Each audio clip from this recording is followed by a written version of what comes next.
अपने अहंकार को द्वार पर छोड़कर भक्ति के इस पवित्र मार्ग पर एक कदम आगे बढ़ाएं। राधे राधे। चलिए एक कथा सुने। घने जंगल के किनारे बसे एक छोटे से गांव में श्याम नाम का एक व्यक्ति रहता था। जीवन में बार बार असफलता मिलने के कारण उसका आत्मविश्वास टूट चुका था। मेहनत करता था पर परिणाम ना मिलने से वह खुद को ही दोष देने लगता था। एक दिन निराश मन से वह जंगल की ओर निकल पड़ा। सोच रहा था कि अब जीवन में कुछ भी शेष नहीं रहा। चलते चलते उसे एक शांत आश्रम दिखाई दिया। वहां एक साधु पीपल के वृक्ष के नीचे बैठे थे। साधु के चेहरे पर गहरी शांति थी। श्याम उसके पास बैठ गया बिना कुछ पूछे। साधु बोले, बेटा, तुम्हारी आंखों में हार की थकान साफ दिख रही है। श्याम का बांध टूट गया। उसने अपनी पूरी व्यथा सुना दी।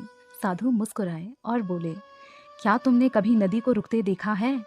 रास्ते में पत्थर आते हैं, मोड़ आते हैं, पर नदी बहना नहीं छोड़ती, क्योंकि उसका लक्ष्य समुद्र है। फिर साधु ने आगे कहा, असफलता तुम्हारी पहचान नहीं है, वह तुम्हारी परीक्षा है।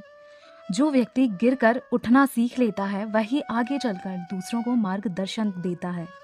याद रखो, भाग्य उन लोगों का साथ देता है जो कर्म से समझौता नहीं करते।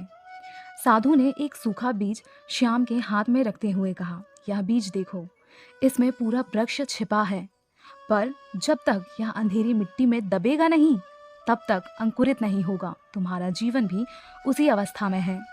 यह शब्द श्याम के हृदय में उतर गए। पहली बार उसे लगा कि उसकी पीड़ा व्यर्थ नहीं है। उसने साधु के चरण छुए और आश्रम से लौट आया। अब श्याम के कदमों में नया आत्मविश्वास था। उसने फिर से प्रयास शुरू किया, पर इस बार डर के बिना। समय के साथ उसकी मेहनत रंग लाई।